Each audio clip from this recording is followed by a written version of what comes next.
Hey there, 8th graders. Welcome to today's Explainer. I am so incredibly pumped to have you here because today we're not just going over another basic reading assignment. No way. We are going to dive into a masterclass on having a real, dynamic conversation with absolutely whatever we read. Whether it's a novel for English class, an article about world events, or a deeply spiritual text, reading isn't supposed to be a one-way street. It is supposed to be a conversation. So let's figure out exactly how to hold up our end of that conversation together.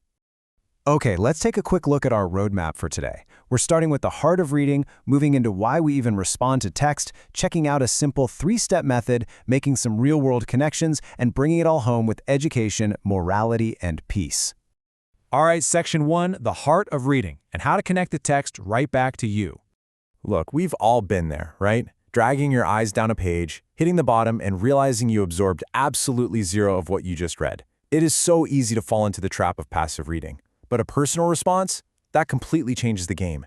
It's about actively connecting the text to your own thoughts, your experiences, and your emotions. It means we aren't just spectators anymore. We're active participants. We're literally bringing our own lives, our memories, and our struggles right into the pages. Without a personal response, well, words are just ink. But with it, the text actually comes alive.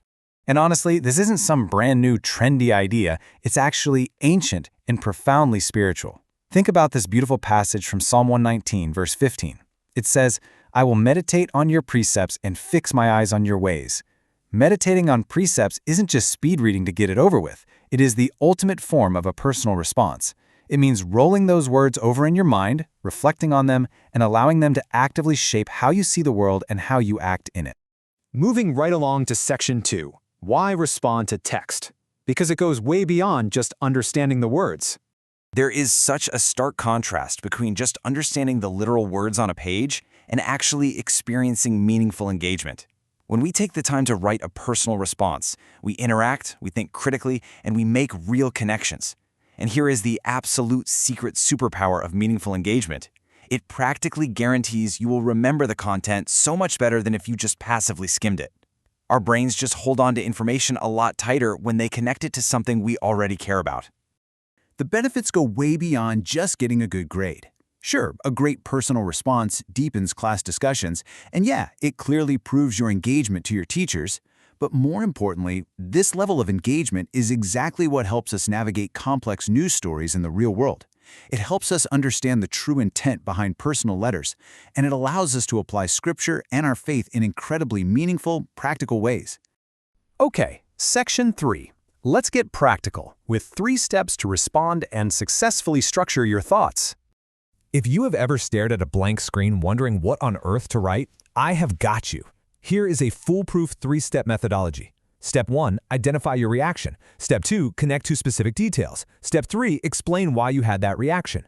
Honestly, memorize this structure. It's the key to a perfect response, and it takes us from that intimidating blank page to a thoughtful, compelling piece of writing in minutes. Let's break these down real quick.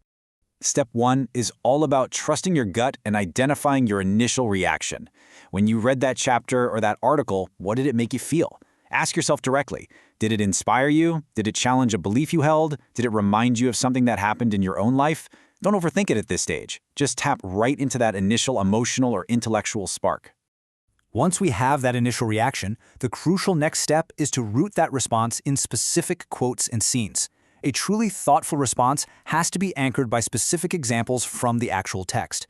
If you say you were inspired, pull the exact quote that inspired you. Then, and this is step 3, explain why. If we skip this part, we're just throwing around random opinions. But when we use textual evidence, we're giving a powerful, undeniable response. All right, Section 4, making real-world connections and bringing it to life. Because look, academic themes seamlessly map right onto our everyday experiences. If you're reading a story about perseverance, don't just talk about the character. Talk about that time you kept failing while learning to play a difficult instrument, but you pushed through anyway. If you read a poem about loss, connect it to the very real feeling of moving away from your friends. An article on community service, related to your weekend volunteering at a local food pantry. The stories we read are mirrors reflecting our own struggles and inspirations. When we make these real-world connections, our writing becomes unstoppable. So, let's do a quick mental check and bring all this together. The true purpose of a personal response is to actively connect your own experiences to the text. We do this by pulling out specific details, like how reading about community service might inspire us to volunteer, and then thoroughly explaining the why behind our reactions. That is exactly how we move from just reading words to actually engaging with big ideas. And finally, Section 5, Education, Morality, and Peace, the Godly Learner's Framework. We are going to zoom out from the mechanics of writing for a second and look at the big picture. This brings us to a profound philosophical takeaway from the Academy Godly Learners series. Education without morality will hurt. Just let the gravity of that sink in for a second. We spend so much time focusing on getting smarter, acing tests, and reading complex texts. But intelligence on its own, it's completely incomplete. Because you really have to ask yourself, what is the point of being smart and highly educated if you just continue to make bad choices that hurt yourself and the people around you?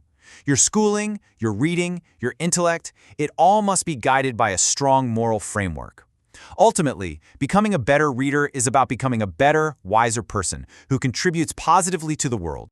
And intertwining biblical morality with your education? It isn't a restriction on your learning. It is actually a promised pathway to true peace.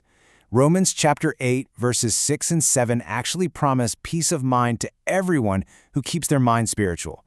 When you engage deeply with what you read and you process it through a lens of strong morals and a spiritual mindset, you don't just get good grades. You get clarity, you get purpose, and you experience genuine peace of mind as you navigate this complex world.